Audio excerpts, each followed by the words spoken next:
TV vous propose un condensé de l'actualité des 7 derniers jours.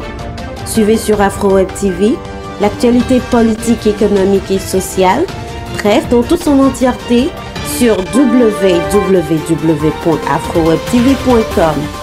Veuillez vous abonner à notre chaîne AfroWeb TV sur YouTube et Facebook pour ne rien rater sur l'essentiel de l'actualité de la semaine. AfroWeb.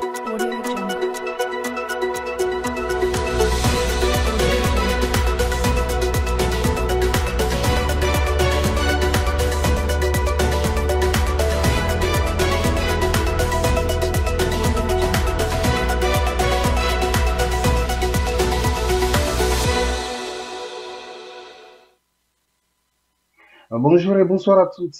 Bienvenue dans cette émission. C'est l'heure des actualités de la semaine sur AfroWeb TV en collaboration avec FM Liberté, la radio de la diaspora africaine. Voici les titres. 3 jours de deuil national ont amené à la suite d'un accident meurtrier qui a coûté la vie à une quarantaine de personnes. Vaccin contre la COVID-19, l'OMS appelle à un moratoire sur les doses de rappel afin de rétablir un semblant d'équilibre entre les pays riches et les pays pauvres. Et la page sportive dans cette édition du football, coup de tonnerre dans le monde du football. Le FC Barcelone annonce le départ inattendu de sa star de tout le temps, l'international argentin Lionel Messi.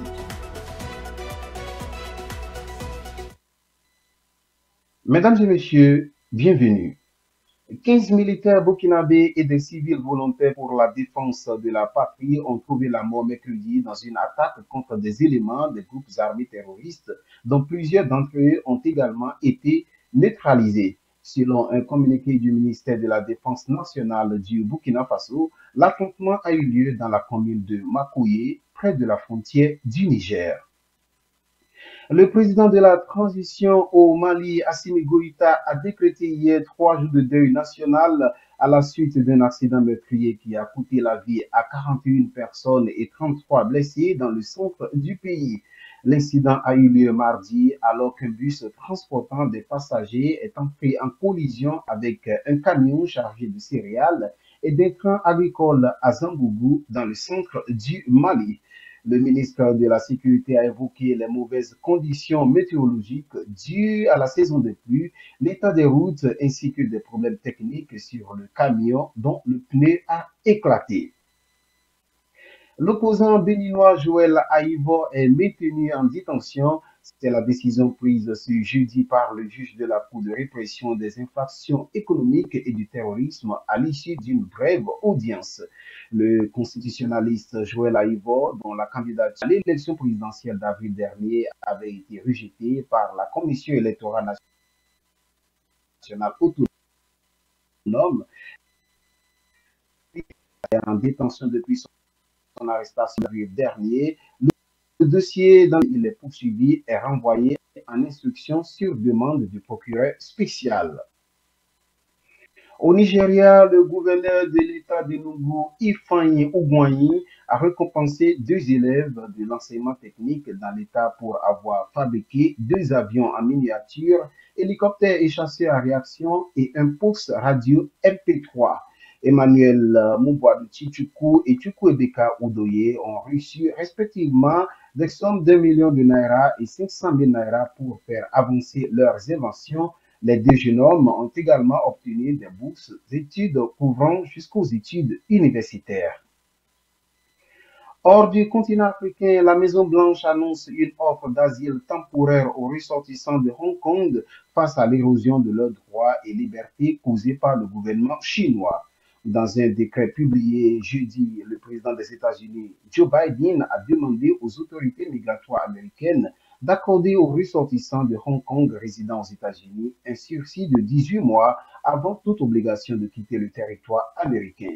Cette décision du président américain pourra monter la tension entre Washington et Pékin. Soutenant donc son ancienne colonie, le Royaume-Uni lui avait décidé dès le 31 janvier dernier de proposer des visas prolongés et la naturalisation à des millions de Hongkongais.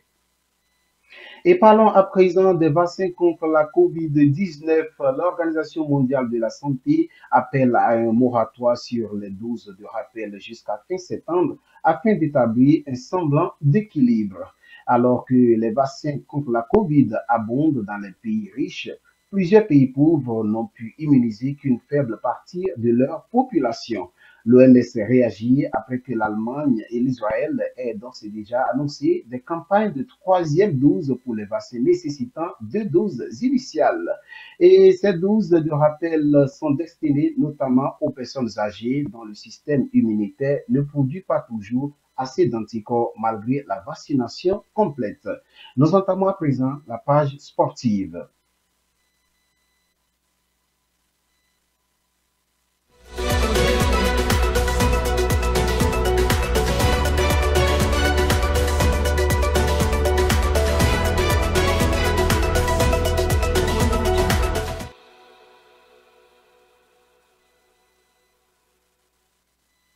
Et voilà donc, c'est du football. C'était un coup de tonnerre dans le monde du football. Cette semaine, l'attaquant argentin Lionel Messi ne portera plus le maillot blaugrana du FC Barcelone.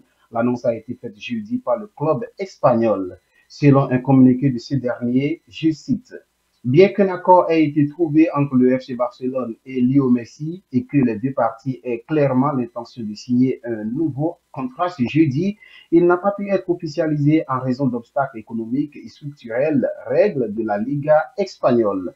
Compte tenu de cette situation, Lionel Messi ne continuera pas à être lié au FC Barcelone. Les deux parties regrettent profondément que finalement, il ne soit pas possible de répondre aux souhaits du joueur et du club. Le Barça tient à remercier le joueur pour sa contribution à l'institution et lui souhaite le meilleur dans sa vie professionnelle. Et donc, voilà, fin de citation. Reste à savoir dans quel club ira donc le statut Ballon d'Or. Des rumeurs, le lien soit au Paris Saint-Germain ou Manchester City.